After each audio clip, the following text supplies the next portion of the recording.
Good evening, everyone. Today is Monday, November 5th, 2012. Welcome to Elmhurst City Hall. If you could all please rise for the Pledge of Allegiance. Thank you.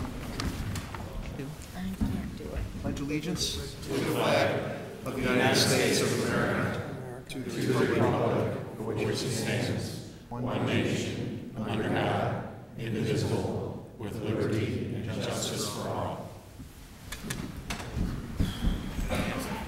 And to make tonight's meeting official, I'd ask Clerk Spencer to call the roll, please. Pezza. Here.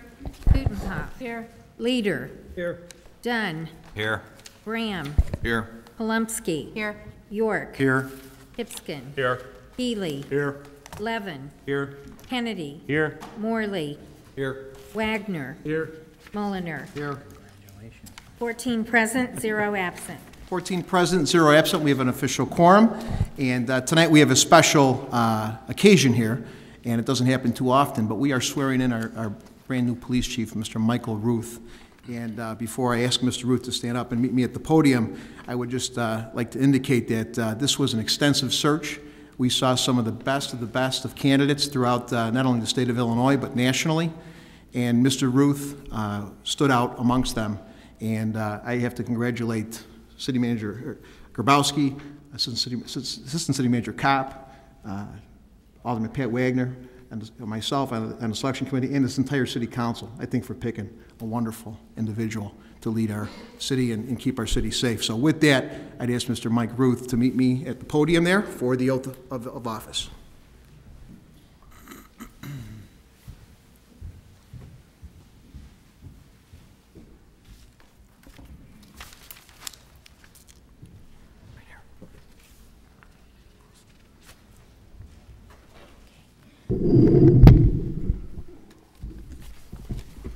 I'd also like to welcome many mayors who have joined us as well from other communities. Our state's attorney, Bob Berlin, is here today. Many chiefs from the other surrounding communities as well. And I would say probably the biggest turnout I've ever seen from our police department. And guys, thank you for coming out and showing your support. With that, Michael, would you please raise your right hand and repeat after me? I, Michael Ruth. I, Michael Ruth. Do solemnly swear. Do solemnly swear. That I will support the Constitution of the United States. That I will support the Constitution of the United States. The Constitution of the State of Illinois. The Constitution of the State of Illinois. And the ordinances of the City of Elmhurst. The ordinances of the City of Elmhurst. And that I will faithfully discharge the duties of the office of Police Chief. That I will faithfully discharge the duties of the office of Police Chief. According to the best of my ability. According to the best of my ability. So help me God. So help me God. Congratulations.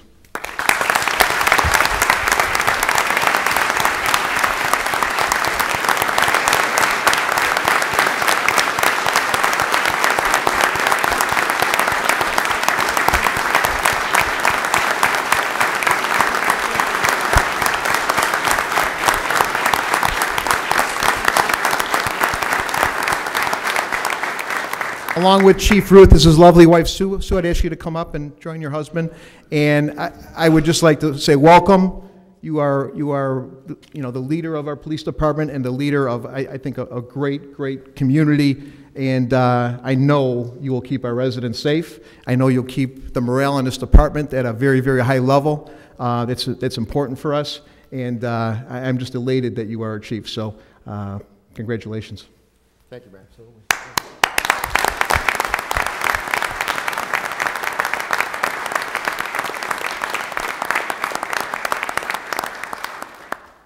Good evening, and thank you, all of you who took the time out of your very busy schedule to attend this very important night for myself and my family. Elmhurst is a great town, and it's going to be a wonderful opportunity for me to serve with the very proud and dedicated men and women of the Elmhurst Police Department. I appreciate and recognize the support and the confidence of the City Council and City Manager Grabowski, along with the Mayor. Also pleased that my family has shown up.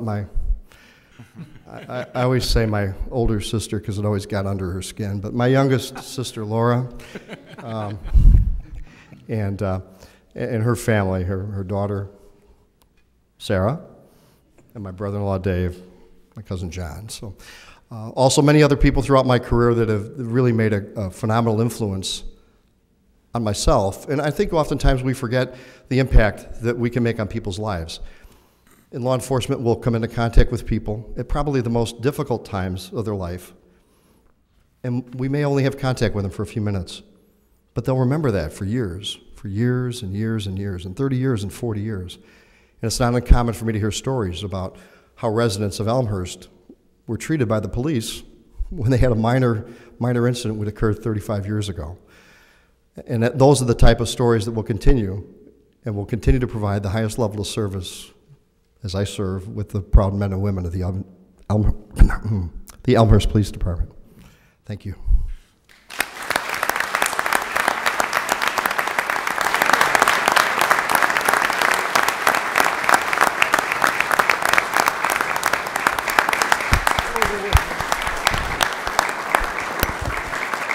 As the chief is shaking the city council members' hands, I also want to recognize Mayor Anthony Rigucci, who's in the back. Tony, thank you for coming out along with your chief. We've got some great leadership, not only here in Elmhurst, but our surrounding communities. We've got really, really good people that, you know, we all work together and keep our town safe, and our neighboring towns are excellent. So, I know Bill Hayden couldn't be here because he's at a council meeting tonight from Addison, but Mayor Hartwig sends his regards as well too. And we again appreciate all the men and even the surrounding communities, officers coming out to show their support. Welcome aboard, Mike. Glad to have you. We're so glad you're here. Watch out. Chief, watch your step. Keep down. Watch your step. You look good if you I'm going to do that right now. I also want to thank Dominic Panico, who did a great job as the interim, and also Jim Cavitan, all their help and support.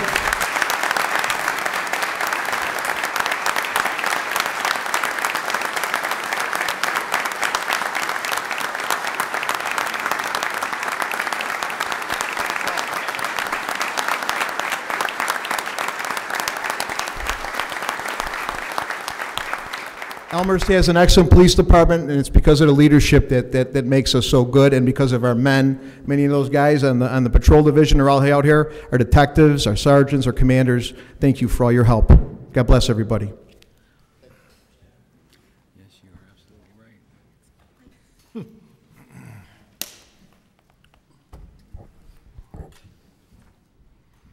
I already asked if you.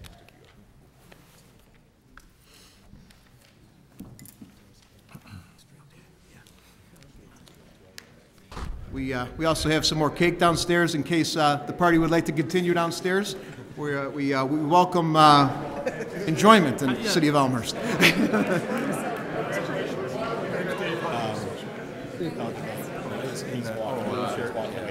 you could see it. His pants were hiked up. He had it right there. That's very sharp, though. I know that. I know that. That's why I don't like scoping out watches. I would say not. That's not true. When my 92-year-old house was party to adult or please.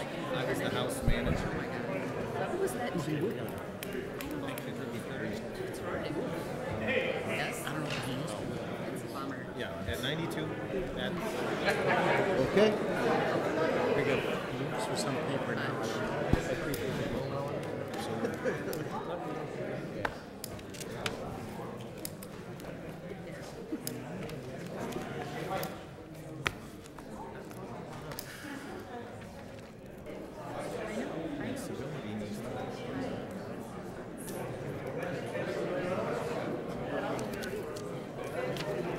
Taking for the team and run. Is that what you're saying? Gotta be decent. Ones that are difficult to get. That happens to I me think she had all the something, time. something, and then they said, we're here for this. Or potential upside. No, I don't know what was that. Growing.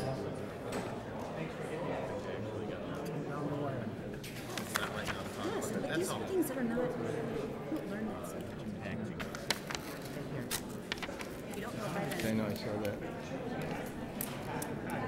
Doesn't know it any better because she's social. It's one of those. Yeah, that's how I took it. He's a really good guy. Since the reason was Look, this is my role. used to be our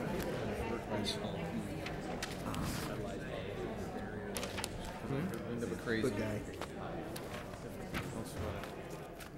All right, as the room is cleared, I will move on in our agenda to written communications and petitions from the public. At this time, is there anyone with any written communications and/or petitions from the public?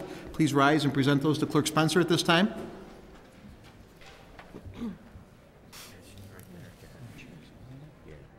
Thank you. Anyone else? All right, we will move on to our public forum, and at this time, I'd ask Clerk Spencer, has anyone signed up for public forum this evening? Yes, Mr. Mayor, I have 3 people that signed in. It was a little crowded back there, so if anyone else wanted to speak and didn't get to sign in, well, after these 3, you're welcome to come to the microphone. We have Gilbert Fisher, 586 North Van Auken. And Mr. Fisher, as you know, we have 3 minutes for public forum. We appreciate you coming out tonight. Good evening. This year, my house taxes went up once again. Last year, they went up 12%. The year before, they went up 5.6%. And I was told last year that surely my taxes would go down this year, but they did not. They went up another 5 to 6%. My wife and I cannot afford the taxes on a house that's been paid for since 1989. People in this chamber right here told me that you are not responsible for the high taxes on our house. But in 3 years, the city of Elmhurst has raised the taxes on our house over 300%. We do not have the money to pay this. Every time I come here, you pledge allegiance to that flag. That flag was started against taxes. It's a shame that you even look at that flag and pledge allegiance to it because you don't know what you're doing. In my neighborhood, there's 3 houses within 3 blocks that are empty because people cannot afford their taxes, and it's on each and every one of your heads. Where are we going to get the money to pay the taxes on our house? I have no idea. But somewhere, somehow, people are going to get smart and do something to correct the situation in the United States of America, our government destroying our homes. Thank you. Thank you. Claude Pagash, 566 West Gladys.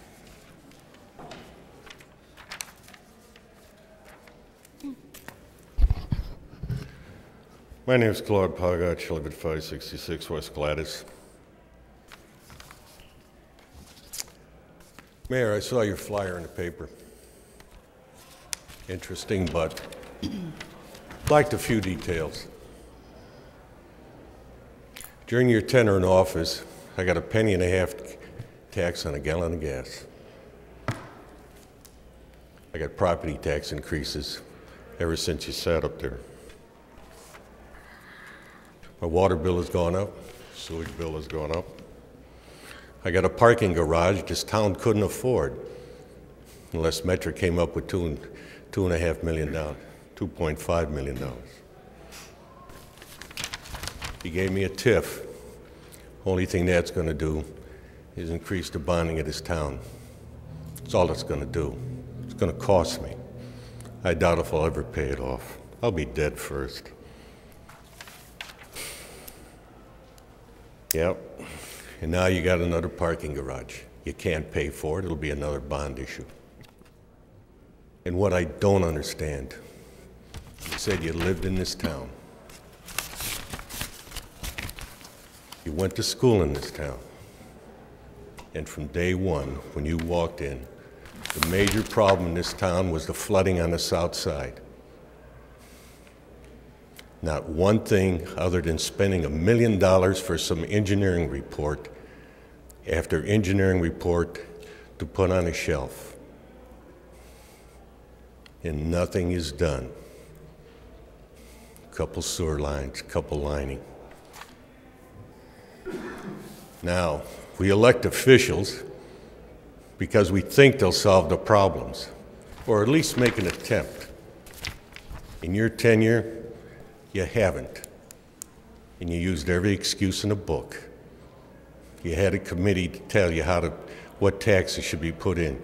You had public committees to tell you how to solve the sewage problem. And 2.5 years later, not one thing has been done but spend $1 million and have Kennedy come up with another $87,000 for a set of drawings. And tonight, what are you going to talk about? Increasing taxes. And how many evenings have you sat here and had people come in and tell you, as they did tonight, they cannot afford what this council is doing? So, as far as I'm concerned, that brochure lacked a great deal, sir. You should have put that in if you're going to run for an office. Thank you, Claude. Tamara Brenner, 137 North Caroline Avenue.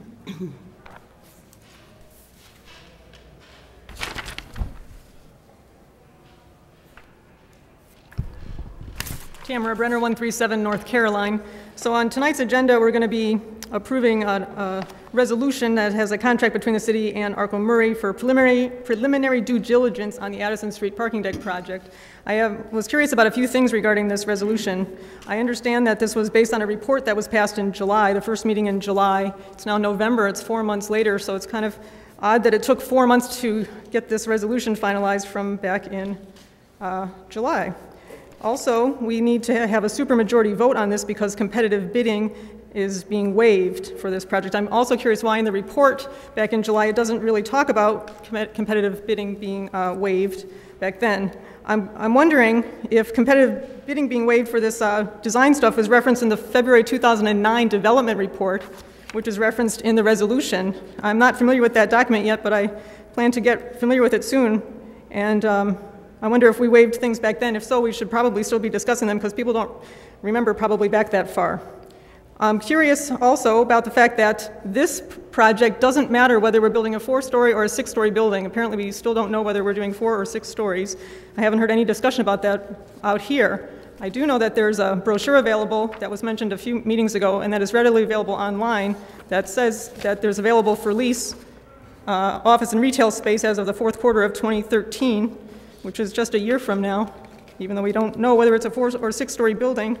And I also know that the Elmhurst Chamber of Commerce President's letter from November 2012 right now says that the Elmhurst City Council and the developer are still discussing the pros and cons of allowing the development to build above the city's ordinance maximum of 4 stories. So it seems like somebody's discussing that. I haven't heard them in open meetings here, and I've been to a lot of meetings, so I'm wondering if those things are being discussed in closed session, which wouldn't really be appropriate since it's a zoning issue, and I don't think zoning issues are supposed to be discussed in closed session. So I look forward to hearing your commentary on these issues tonight. Thanks. Thank you. That concludes everyone that signed in tonight, Mr. Mayor, for Okay, public forum. before I ask, is there anybody else that maybe didn't get a chance to sign in that'd like to speak? Anybody? Okay, we'll close public forum now and move on to our announcements. Anyone with announcements? Clerk Spencer? Yeah, I've got a few announcements. I just wanted to remind the committees and anyone out in the public, the committee meetings will be next Tuesday, November 13th, due to the Veterans Day federal holiday that's on Monday. And we changed the meeting date per our Chapter 2, Section 2.02 of the City Code.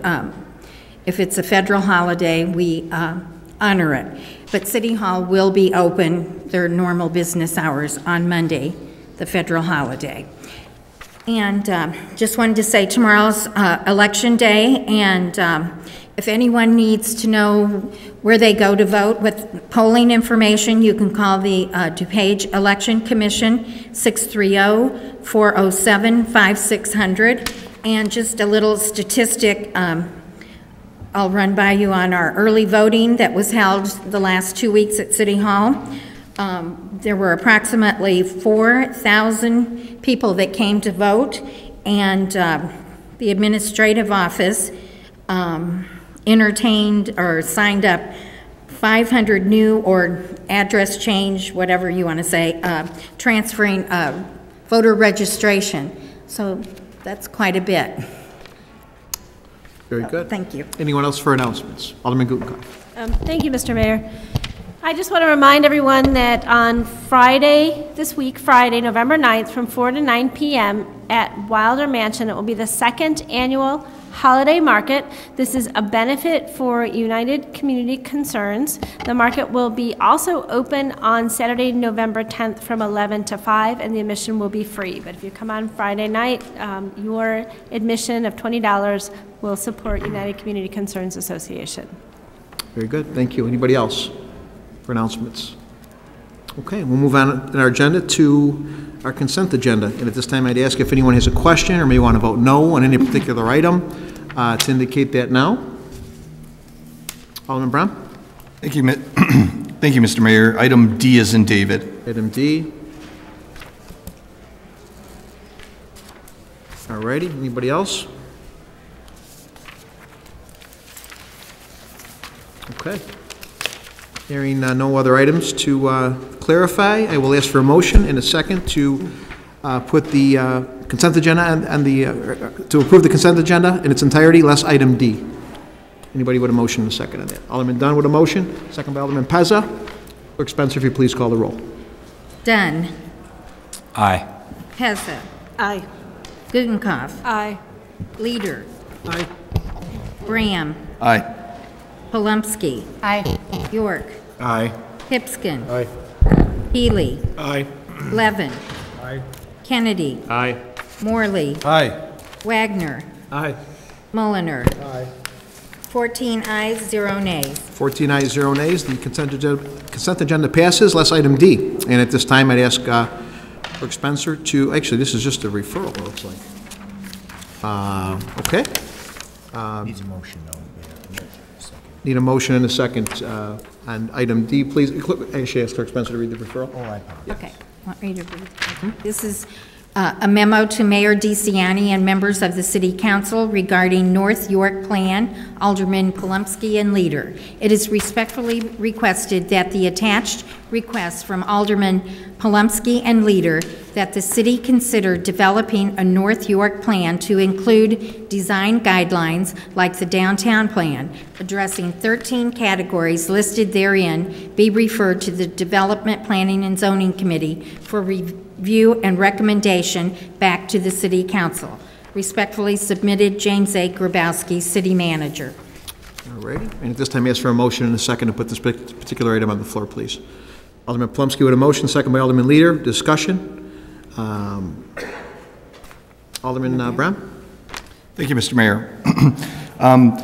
First question about this, and I know this is a referral, so we can't really discuss the merits of the referral itself, but the reason why I'm bringing this and highlighting this item, this referral, is because Alderman Gutenkopf and Alderman Pezza, to me at least from reading this referral, submitted something that is a superset of what is being referred to here. I agree that there should be, well, I don't want to go along those lines. I'd be talking about the referral at hand. But I'm a little bit misled on why we're doing a referral that's, I think, already on the pending items list of the DP&Z committee. And then secondly, I would like to understand the procedure on how two committee members from the same committee are making a referral to their own committee. Alderman Polumsky. Oh, Alderman Morley. Well, let me clarify the first question, which is about the pending referral, or the pending item before us. It refers to the downtown district and guidelines and plans, design plans for the downtown district. Gotcha. Okay. Very good. Yeah. Alderman Polumsky, like a follow-up? Thank you. I want to answer to this. You know, as we were discussing the whole North York TIF, often there are questions that we would have, each of the committee members, myself and Alderman Leader included, about what are our goals, what are we looking for as far as design goes, are we seeking certain types of development, how does this fit within our comprehensive plan? And in some of these discussions, ideas would come up, such as design guidelines, although we never discussed any detail. I put together these 13 categories. Other ideas about signage were more related to those would come up when we talked about signs, and the idea of, well, if we're looking at signs and how to set parameters and what people are allowed to have, it's really difficult to do that if we already have these in town. You know, maybe if you're developing a new area, or, you know, if this were new development, we could have some more say. And so I started to think, well, this has to relate to North York TIF. Generally, as we were moving along the process, anytime the TIF was on the agenda, the topics included qualification reports, boundaries, and to approve the TIF financing, really the ordinances that we had already passed. So as things would come up, we would say, oh, we'll talk about this in the winter. We didn't really have a plan to talk about anything beyond what we've already passed to kick off the development. So some of these things we talked about briefly, such as the fact that Alderman Leader and I both wanted some design guidelines, but we didn't talk about these 13 categories, and I don't even know if... Point of order. I just want to clarify that I think we're getting too in-depth in regards to the referral. All right. I appreciate the explanation. It was more from a procedural standpoint, being two committee members from the same committee referring to their own committee. I don't want to dive into detail because we'll be, discussing something that hasn't been referred to a committee yet. And thank you, Chairman Morley. I do appreciate the clarification because I was mistaken that the other referral by Alderman Gutenkopf and Pezza was for the whole area, but it was specifically for the downtown, so I appreciate that clarification. Thank you, Alderman Bram. We can do this by voice vote. Oh, Alderman Mulliner. I just want to clarify the question that Alderman Bram had, and it relates to how does two aldermen from the same committee refer something to their own committee. They don't necessarily have to. They can do it within their own committee rules. They can do it to themselves. They can set it on their own agenda. However, any alderman can put anything to any committee, including their own committee. Very good. Alderman Pezza. Thank you, Mayor. I would just like, if perhaps, I know I received many phone calls about this. I have never seen this done, and I know in our committee, we have never, two out of three, which is a majority of a quorum, have never discussed outside, passed something around even to sign it. It's all been done inside. If there's something we want to further discuss, our chairman always puts it forth on another agenda to avoid the question of doing something like this. So I'm wondering if our city attorney could address, perhaps for the future, for all of our knowledge to help us out, how this should be handled and if this is the best way to do this, or regarding open meetings and that type of a thing. Is that? Sure. In fact, maybe I'll just write a little memo to the council, because it is a problematic area when there are three-member committees. Two of them clearly would violate the Open Meetings Act if, in fact, they were to discuss these items outside of the public forum. So I will be pleased to address that and try to come up with maybe even some sample examples of what's good practice. But having spoken to Alderman Polumsky about this and others tonight, I don't think that there was in any way a violation in this situation. Thank you. Thank you. Anyone else? Alderman Leader? Of course, we don't claim any monopoly on political purity. But like Caesar's wife, I can assure you, Alderman, we strive to be above reproach. Thank you, Alderman. Okay. Do we need a vote? A voice vote is sufficient. We can do this referral by voice vote. All in favor say aye. Aye. Opposed say no. Ayes have it. The referral goes into committee. And we will go on to, let's see here, item 7. Committee reports. Item 7A is a recommendation regarding vehicle stickers. I'd ask Clerk Spencer to read the recommendation, please. It is therefore the recommendation of the Finance, Council Affairs, and Administrative Services Committee that the City Council direct the City Attorney to prepare the appropriate ordinance to provide for a 50% senior citizen discount for the B-plate truck That's 4,801 to 8,000 pound classification, effective with the sale of the 2013-14 vehicle stickers. Respectfully submitted, Finance, Council Affairs, and Administrative Services Committee, unsigned by Stephen Hipskin, Chairman, signed by Kevin L. York, Vice Chairman Mark A. Mulliner, and Scott M. Levin. And at this time, I entertain a motion and a second to put this particular item on the floor, please. Chairman Hipskin with a motion, Vice Chairman York with the second.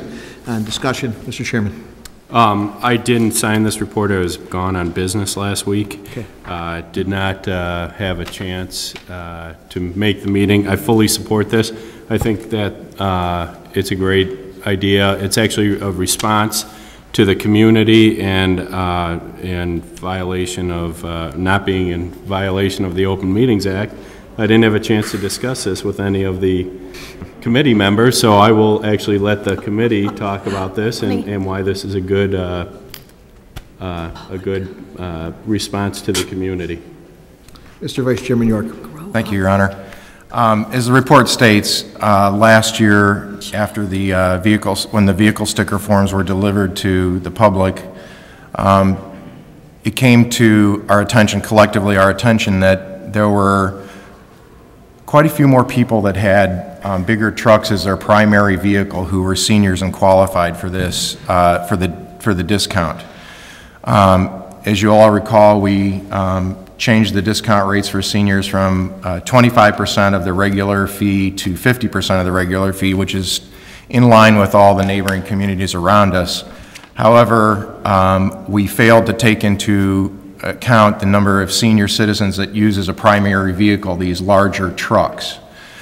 I know a lot of the people here in the dais got calls, I know city staff got calls, and this is simply a response to correct the situation. Part of the reasons that we changed the policy were there were some seniors who were buying many vehicle stickers for vehicles that they didn't drive but family members drove, and also for commercial vehicles.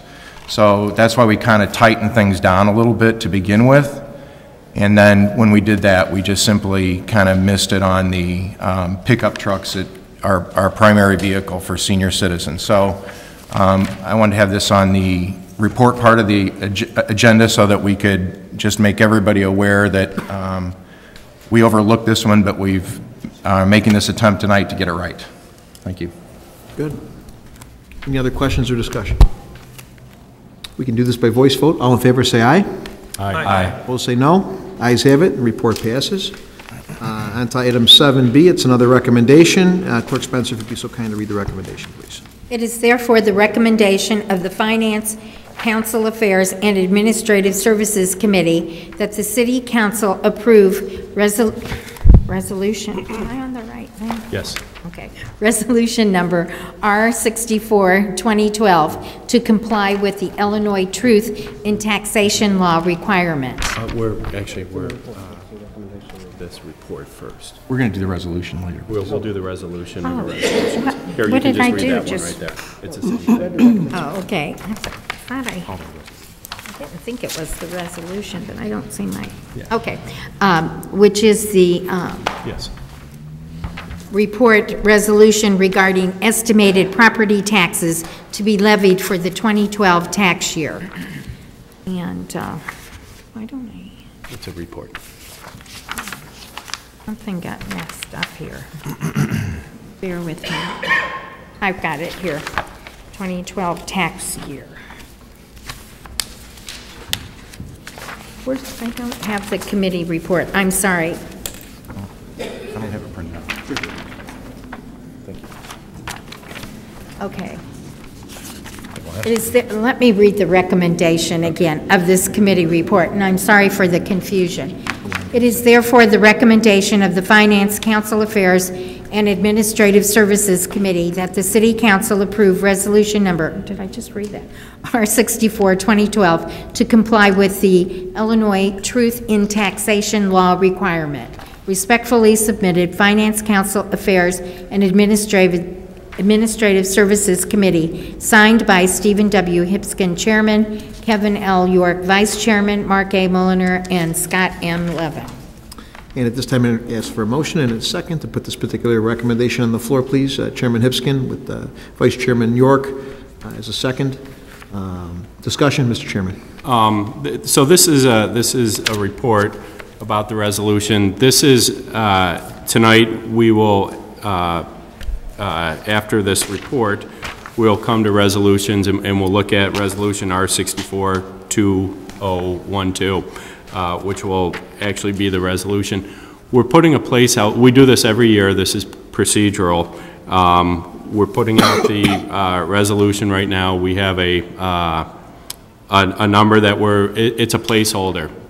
Next week in committee is when we're going to be discussing what the actual tax levy is. So I encourage any alderman who want or would like to attend the meeting or have any input to me or any of the members of the committee to let us know your feelings, and it'll be next week that we actually discuss what the actual levy is going to be. Hopefully we come to a conclusion. If not, that we have another committee meeting, but I would like to come to a resolution next week. So we just put in a placeholder right now, and we'll, from a procedural standpoint, we'll pass a resolution, and then next week we'll discuss and debate the actual number itself. I think Alderman York is also prepared upon this report what the, would you like? Yeah. If I can. Yeah. So. Go ahead. So actually, Alderman York has some. Well, I'd like to thank you, Alderman Hipskin, in your honor. I'd like to just, second what Alderman Hipskin has said, that this is a placeholder. For example, last year, the number that we used for the placeholder for the city of Elmhurst was $9,273,000 and change, and the actual tax levy last year was $9,034,000 and change. So historically, this will tell you that as a placeholder, things do change.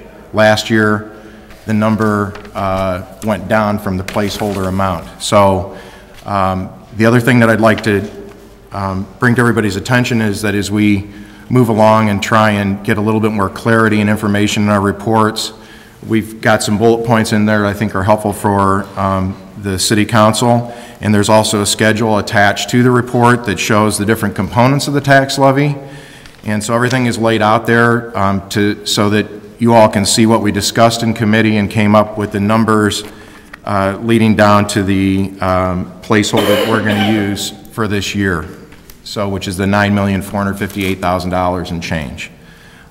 That's really all I have at this time. Thank you. Okay, Mr. Vice Chairman. Anybody else for discussion? Alderman Bram.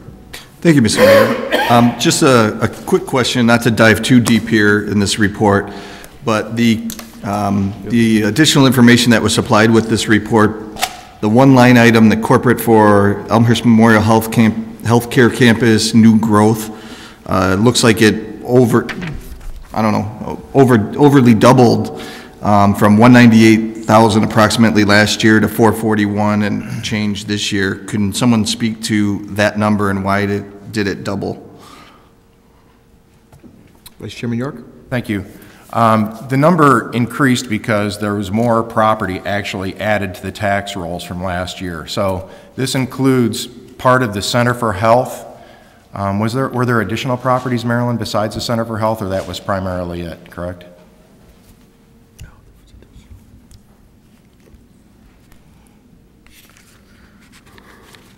It was more new growth. The first year there was 38 million of new growth for the new hospital. In the 2012 year, another 25 million came on. So you had that additional 25 million, also probably half of the Center for Health. Very good. Marilyn, real quickly, how much money did we put away last year in a restricted fund, which is 190? I think it's under 198,000. So So we have in a restricted fund $198,000, which if the determination by the state that this is taxable, that money we already are accounting for, and we would like to use the same type of procedure for this new growth number, so we don't have any, so there are no surprises. Good. Alderman Mulliner. I just want to make sure that everybody here understands and everybody in the public understands what we're talking about there. The hospital right now is under a discussion with the state. The state is determining whether or not their property is tax exempt or not, and currently they're saying that it is not. So we're putting the money aside in the special fund. If we didn't tax for it or levy for it, then all the taxpayers would have to pay that. It would be split among the rest of the taxpayers if we had to pay the money back to the hospital. So what we're doing is we're saying let's tax the hospital, let's make sure we collect those monies, let's put them into a restricted fund, and then if the hospital ends up getting a tax exempt status for the property, which is expected, then we'll be able to pay those dollars back to the state. So those monies are not, or back to the hospital. We are not using those monies for anything. We're setting them aside so that we can pay that back if it's necessary, and I believe at some point it will be. Thank you for the clarification, Alderman. Any other questions? Alderman Gutenkopf. Thank you, Mr. Mayor. This is always such a difficult step in the process. On the one hand, this is simply a legal step that we have to go through in order to be able to actually levy taxes so the city can run. This is important. But on the other hand, this placeholder includes items that we've just begun to discuss, and I do appreciate that the Finance Committee will be discussing this in great detail next week. And what I would like to sort of plant in their ear as a bug is some new legislation I was made aware of this morning by hospital staff. I had a meeting with the hospital president and a couple of other people because they wanted to discuss the hospital's role in our community, and one of the things we talked about was what's going on in Springfield that speaks to this very issue. What I understood from them, and I hope this next intervening week will give our Finance Committee and our Finance Department an opportunity to explore, is that Springfield is taking steps to address this difficult situation that doesn't just affect Elmhurst Memorial Hospital, but in fact affects several other hospitals in the state of Illinois, and that's this question of whether or not they need to pay property taxes. The hospital is tax exempt, has maintained its tax exempt status, and the state is has in effect required the county to collect on our behalf and the state's behalf property tax from the hospital. That's why we're talking about almost $500,000 in this upcoming fiscal year. But the way the hospital explained it to me this morning makes it pretty clear that that the state has addressed legislatively a way that the hospital doesn't have to give up their property tax status. As I understand it, the hospital's tax status directly relates to the amount of charitable work that they do, how much of their work is considered charitable, and how much of that then applies toward their property tax exempt status. And the state is making it fairly easy for the hospital to meet state goals relating to this. So let me give you the example that we talked about this morning. Elmhurst Memorial Hospital has a property tax burden of roughly $4.5 million. Let's just round that off and make it a nice easy number, about $4 million. The state will look at how much charitable work they do, how much do they offset, how much work are they giving away basically for free, hospital work. Let's just, for a nice round number's sake, use $2 million. The state wants them to be able to offset their property tax burden by doing charitable work, and will give them a tool to bring their charitable work up to at least the level of their property tax burden. So if they only did, say, $2 million worth of charitable work, they could then make up the $2 million difference between their property tax burden and their charitable work by doing other charitable work. Say they make a donation to Access Be Paid. This would then effectively relieve them from having to pay to the county, which collects on our behalf, property tax. I think that plays a very important role in the discussion that you all will have next week about whether or not to collect this additional money, assuming that we'd have to pay the hospital back. And I encourage you to spend the week understanding the new legislation in Springfield that would then mean that we don't have this problem going forward. How much do we assess? What's the guess going to be about what the hospital's going to pay? Do we have to hang on to it? Do we have to pay them back? This doesn't address the question of, say, the fact that the Center for Health has been paying property taxes for the last 4 years, but it will address the situation going forward. And I think it's an important part of what our estimated tax levy is. And because that estimate is in here, I'm very concerned about what our final number is on this report and then in our estimate moving forward. And I'm not sure that I'm comfortable supporting this estimate at this point until I really understand what's going on. Yes, I do understand it's a legal procedure, and yes, I'm gratified to hear that last year what we actually collected was slightly smaller than what we estimated. That's always the fear, that this estimate then becomes a magic number, and that's what we collect. I don't want that to happen, and so I'm in a bit of a conundrum because I don't completely support all the pieces in this report, but yet we have to procedurally move forward so that we can then operate the city. Thank you. Thank you, Alderman, for the clarification. Alderman Levin. Well, I will say that the committee spent a good deal of time looking at what we know, making a decision based on the information we have today. And we try to do an estimate. These numbers that are on the estimated 2012 tax levy page show some of the things that we know are going to happen as we move forward. The IMRF, the firefighters' pension contribution, the police pension contribution. And the best information we have with respect to the hospital is the number we've plugged in.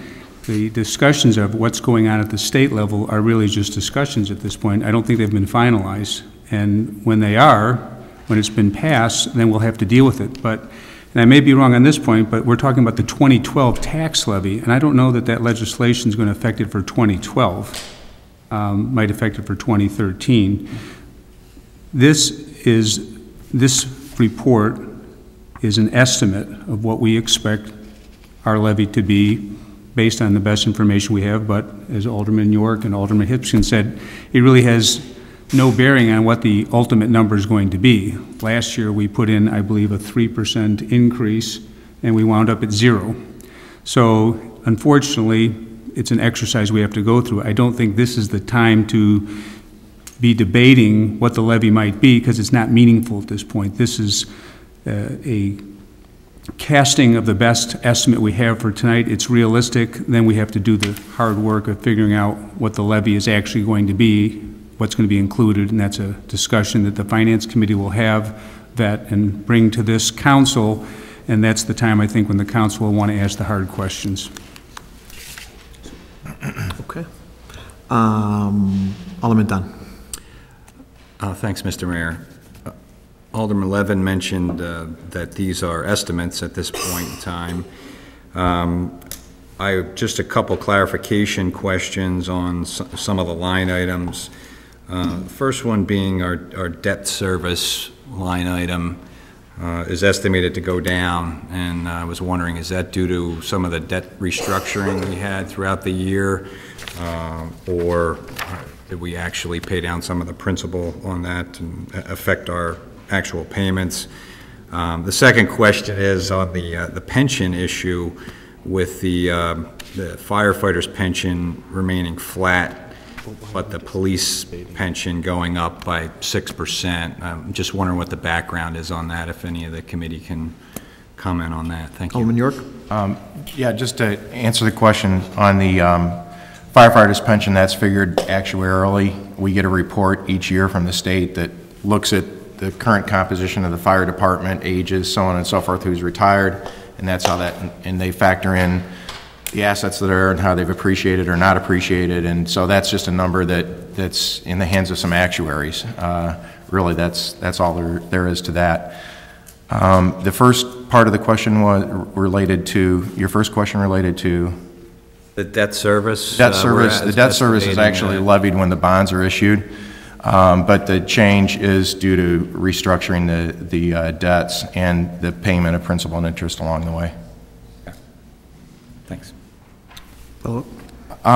Yeah, and to follow up on Alderman Levin's comments too, I think, you know, I know I've had meetings with the hospital too, so I do understand this. But I think one thing that we need to keep in mind is that we do talk about these things on a pretty regular basis.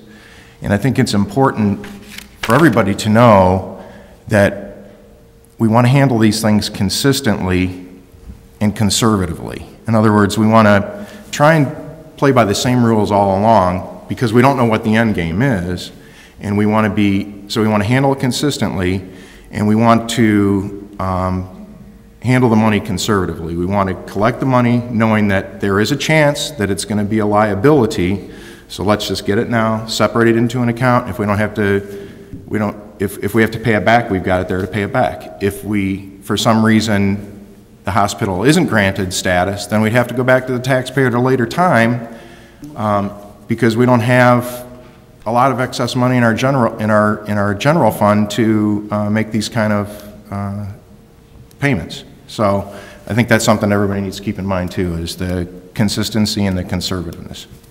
Well spoken. Alderman Bram, and I'll go back to Alderman Gutenkopf. Thank you, Mr. Mayor. Just two other questions in regards to the additional info, the table, if you would, as my computer just went dark. The Elmhurst Hospital line item, how far back, if the hospital keeps or does not keep the tax exempt status, how far back do we have to worry about it? Do we have to worry about it last year as well as this year? How far along do we have to be concerned about that? I believe there was a time frame when we first talked about this last year. And then the next question or statement really to the committee is in regards to abating or not abating our debt service. After the discussions next week or the following week, I'd like to have a clear understanding from that report on the rationale of why we are or are not abating some or all of our bonds. Thank you. So to answer those two questions, this will be our second year that this liability has existed. Yes. And we, as Alderman York said, consistently and conservatively, we're looking at this. This is a placeholder tonight. Next week is really the true discussion on that. And in the discussion next week, whether we abate or don't abate, will actually come up during the meeting. So I would encourage any alderman to come to the meeting and let us know your feelings, or before the meeting, let us know where you're at and how we can, represent those thoughts and feelings. So abatement might turn out that we change our current policy on abatement next week. It may not. So that's when we'll discuss that. Alderman Mulliner. Yeah, let me respond to the first question, which was to how long do we have to hold on to those dollars? And at this point, we know that the last 2 years we're going to have to hold on to it. There's a potential of them asking for a refund. I believe that it's going to be about 7 years. It may be less than that, but it all depends on what the state does.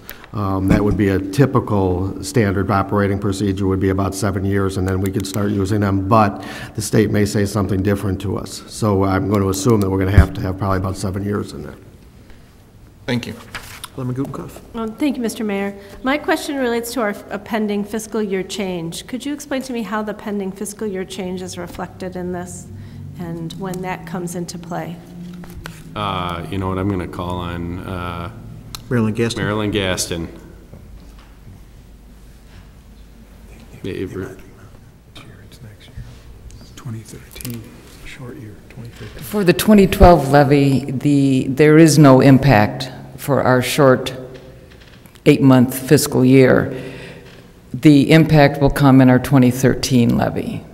So we will be discussing that more as we get into that, because the 2012 levy is based on our current fiscal year that we're in, which is a 12-month fiscal year.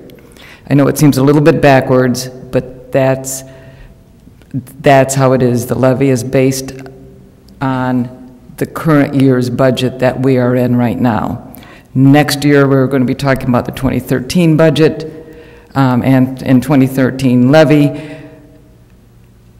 There may be things that we'll be doing and bringing to the council as part of our short 8-month 2013 year that we'll have to do specifically to take into consideration the impact with our tax levy.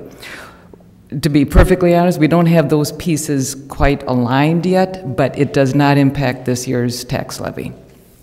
So could you just remind me exactly when the 8-month fiscal year will start? Yes, the start will be May 1st, 2013, and it will end December 31st, 2013. The first time we will have a calendar year, fiscal year, will be starting January 1st, 2014. Thank you for the clarification, Marilyn. Any other questions or discussion from Marilyn? Alderman? Yeah, I'm still a little confused. The levy that we're proposing now is what residents are going to pay in calendar year 2013.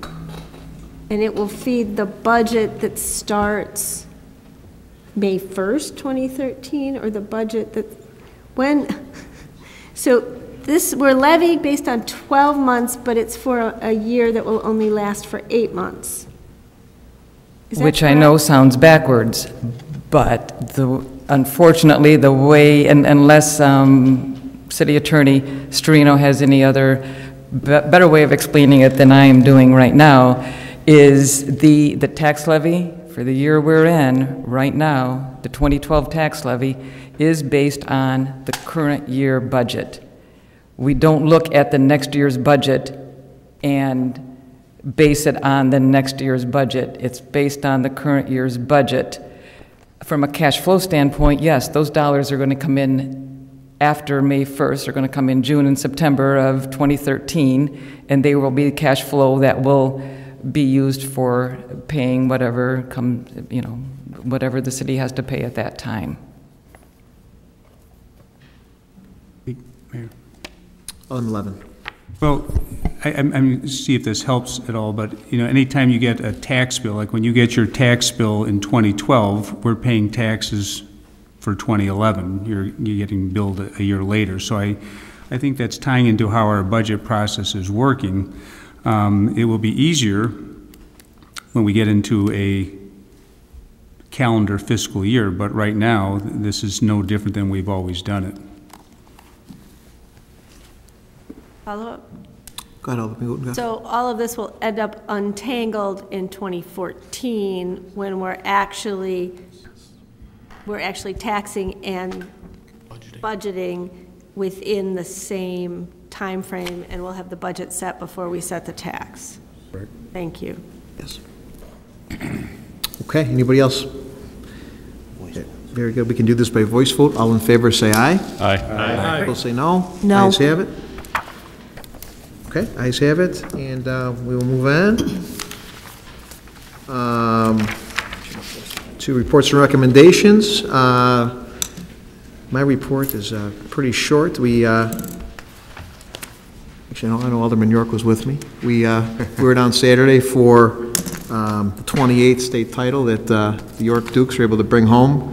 Actually, we had a little after rally here at City Hall, and I think the City Hall was probably the most lively it's been in many, many years. So congratulations to the great York Dukes, Coach Joe Newton, for his 28th state title. He's medaled, or they've trophied 43 out of the 50 years he's coached, and ironically this was the 50th anniversary of their first state title. So I think it was very, very fitting. And the kids just ran their tails off, and I'm proud of them. Proud of their families. I know Alderman York's son was an alternate, and hopefully we'll see him out there running next year as an actual runner in the race. And I know a lot of parents, including Alderman York, beaming ear to ear as well they should have. So that's it from me. Lots to celebrate in Elmhurst. We also had a second-place finisher on an individual level with the girls, Emma Fisher, who just, she broke the course record by, I think, 20 seconds. And she was just barely edged out by a girl that they were winning and losing to all year, Perez, I believe, from Glenbard West, who barely out-edged her. So I think we've got some great athletes and great student athletes. Many of these are scholastic high achievers on top of being great athletes. And I think that's what we do in Elmhurst. And as I saw in the chief earlier, we've got excellence in this town, from academics to our quality of services and our leadership. And it was a great day Saturday for Elmhurst. So, Alderman Hipskin. Have we set a date to invite him in for a celebration here? We are working on that as we speak, and you couldn't have read my mind any better. More than likely, it's either going to be 2 weeks from today or possibly the 3rd, but we're working on that as we speak. Yeah. And then just to add further, the cross-country team, the boys cross-country team, is competing this weekend in a regional for the national finals in Terre Haute. So all the 7 top runners who won the tournament Saturday, and then all the other boys are running open divisions too. So any one of them can qualify into the national championship, which will be held in Portland later on this year. So as Mayor DeCiani said, yes, there were a lot of us parents down there beaming very proudly as our kids brought home the trophy this weekend. And this place was rocking Saturday night. It was the most fun, the loudest, the crowdedest it's ever been in it. And as long as it's not happening during a city council meeting, I'm good with it. But it was a lot of fun here this weekend. Absolutely. And we will be bringing them down to Springfield for veto session as well, too, to have them honored in the state capitol as well, too. So, Alderman Pezza. Thank you, Mayor.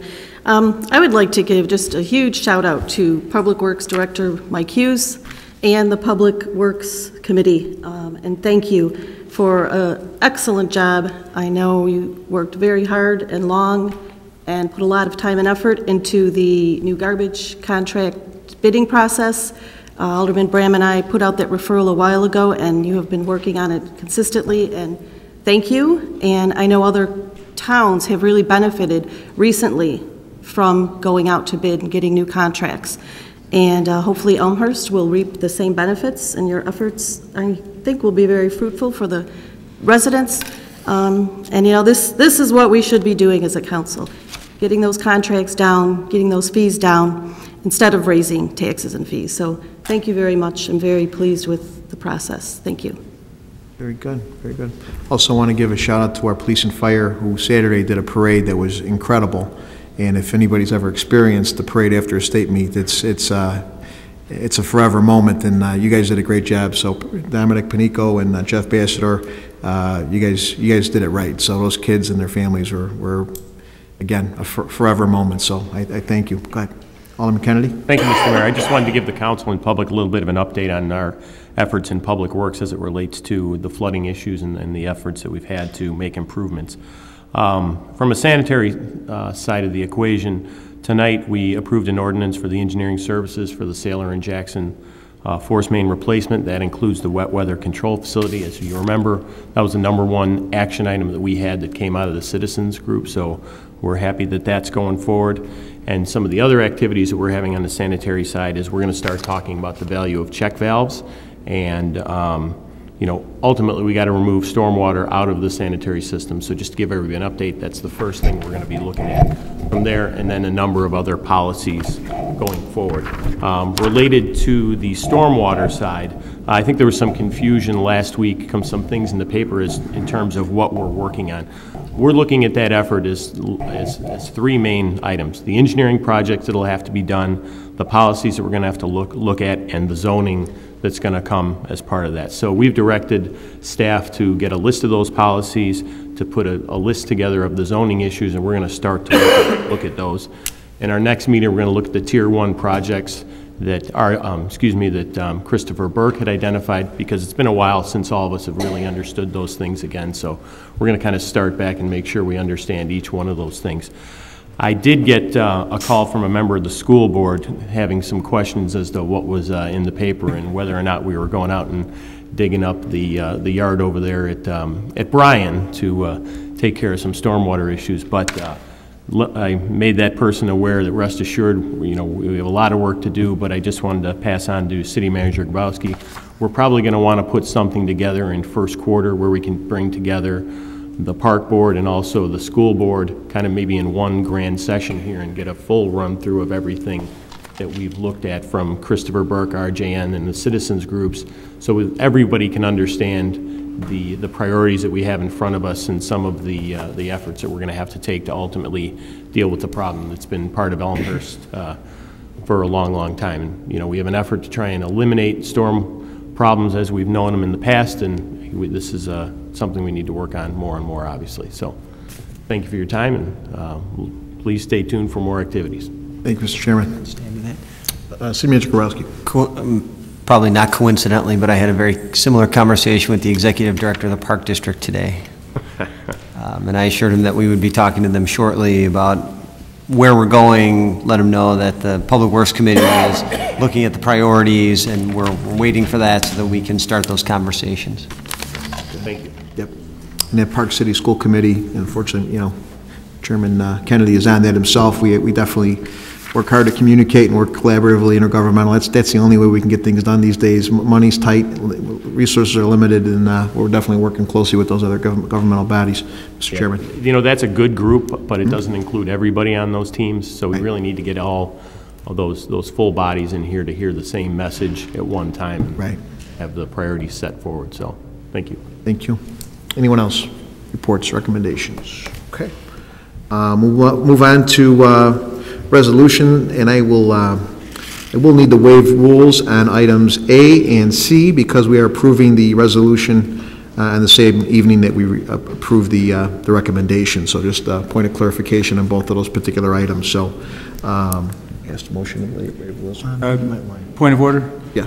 These aren't ordinances, so I don't think. Well, actually, there's a section of the code, just to be safe, that would say any communication, any resolution. To be blunt, I thought we eliminated ordinances as the only item when we did a comprehensive review of Chapter 2, but there's another provision in there that would arguably include this issue. So, as I say, to be cautious, I think it would be appropriate if the council would consider waiving its rules with respect to these two resolutions. Point of order, are you making a statement of waiving the rules or suspending the rules? I used the wrong word, suspending. Thanks, Alderman. Thank you. Very good. Okay. So at this time, I'd ask for a motion and a second to suspend rules for items for item 9A, please. Alderman Hipskin on a motion, second by Alderman Mulliner. All in favor, say aye. Aye. Opposed, say no. All right, we have suspended rules. And Clerk Spencer, if you'd please read the resolution, please, on item 9A. Number A. R64, 2012, a resolution determining estimated property taxes to be levied by the City of Elmhurst for the 2012 tax year. And at this time, it is for a motion and a second to put this particular resolution on the floor, please. Alderman Hipskin with the motion, second by Alderman York. Discussion. Hearing none. Roll call. Yeah. That is for a roll call vote, please. Hipskin. Aye. York. Aye. Healy. Aye. Levin. Aye. Kennedy. Aye. Morley. Aye. Wagner. Aye. Mulliner. Aye. Pezza. No. Gutenkopf. Gutenkopf. Aye. Leader. Aye. Dunn. Aye. Bram. Aye. Polumsky. Aye. 13 ayes, 1 nays. 13 ayes, 1 nay. The resolution passes. And we'll move on to item 9B. And that report was passed several meetings ago, so we will not need to suspend rules on that particular item. Clerk Spencer, if you please read the resolution, please. R66-2012, a resolution authorizing the execution of a contract between the City of Elmhurst, Illinois, and Arco Murray National Construction Company, Inc. for preliminary due diligence investigations and site design for the Addison Street parking deck site, 135 through 149 Addison Street, Elmhurst, Illinois. And at this time, I need a motion and a second to put this particular item on the floor, please. Alderman Kennedy with a motion, second by Alderman Dunn. Mr. Vice Chairman, Discussion, Mr. Chair. Thank you, Mr. Mayor. This one's brought to us, and there was a comment made earlier about the delay in which, when we originally talked about this and now when it's finally in its resolution form. If you recall, there was a significant delay in AT&T completing the relocation of the services there, and coupled with someone on the legal team at Arco Murray had a health issue, so those two things really delayed it getting to this point. Everything in the contract is there as we discussed it from a report form. The not-to-exceed provision is in there. This is, again, independent of the final building design. Regardless of how high we build the building, we still have to do things like soil borings, surveying, and engineering work to prepare for whatever is going to be built there ultimately. So, again, this is, give you a little background of why the delay is here, and ask if there's any questions. Thank you. Alderman Pezza. Thank you, Mayor. Since this was approved in July, and I did vote in favor of it, there have been further discussion in between now and then regarding the scope of this project. I can't really address it here. It's executive session information. However, given the direction that discussion has been going in and the details surrounding it, I believe there are some things that have changed that could potentially, in my mind, affect, perhaps cause some overlap, things that I'm not real comfortable with until we know the outcome of these other details. So at this point in time, I cannot support it due to those reasons. Okay, thank you, Alderman. Mr. Chairman. Thank you, Mr. Mayor. I just want to highlight, regardless of what is built on this property, this work has to be done. You have to understand what the soil conditions are. You have to understand the topography. There's very basic things that have to occur to build anything. So this effort here is completely independent of anything that we ultimately do on that site. So there's really a total decoupling of those two things. Very good. Appreciate the clarification. Any other discussion, Alderman Gutenkopf? I think it will be important for us to address one other concern that was raised, and that's about the comment, and I've just lost it, that this is essentially a contract that waives competitive bidding. That here it is. It's page 2 of the resolution, section 2, where it says that the city waive the procedure prescribed for competitive bidding and enter into the contract, which is attached as Exhibit A, blah, blah, blah. And I think it is probably important for us to address that concern as well and just get it out there. This is part and parcel of the project that we've been moving forward with now for several years. And because Arco Murray is the partner that we've chosen to work with, and we are moving forward with this project. I think perhaps Chairman Kennedy can explain this a little bit better than I can. Thank you. If I would, Mr. Mayor. You know, generally speaking, these are professional services and are not things that are typically bid out for projects like this. City staff reviewed the rates that went along with each of these items. They were fair and reasonable compared with other similar projects that we've done over the years. And that was the reason why there was not competitive bidding done in this case. It wasn't required, and what city staff looked at seemed very, very fair. Very good. Okay. Any other questions or discussion? Roll call. Hearing none, I'd ask Clerk Spencer to call the roll, please. Kennedy. Aye. Dunn. Aye. Graham. Aye. Polumsky. Aye. York. Aye. Hipskin. Aye. Healy. Aye. Levin. Aye. Morley. Aye. Wagner. Aye. Mulliner. Aye. Pezza. No. Gutenkopf. Aye. Leader. Aye. 13 ayes, 1 nay. 13 ayes, 1 nay. The resolution passes, and we move on to item 9C. And before we ask for a motion or the reading of item 9C, again, we'll have to suspend rules for this particular item because the report was passed on tonight's agenda. So at this time, I would ask for a motion and a second to suspend rules on this particular item. Alderman Healy with a motion. Second by Alderman Gutenkopf. All in favor say aye. Aye. Anybody opposed say no. Rules are suspended, and we will go to the resolution. Clerk Spencer, if you'd be so kind to read the resolution, please. R70-2012, a resolution authorizing the issuance of a notice of award for the proposed Addison Street parking deck utility relocation project at 135 through 149 Addison for the city of Elmhurst, Illinois. And at this time, I ask for a motion and a second to put this particular item on the floor, please. Chairman Kennedy, along with Vice Chairman Dunn, with a second discussion, Mr. Chairman. Thank you, Mr. Mayor. This is similar to what we just talked about in the fact of that AT&T had to relocate services. Now that the building is down, electrical services have to be relocated to be able to move forward with the project. So Arco Murray went out and did their bids. It was reflected here in the report, and we're simply taking and approving the lowest bidder for that effort.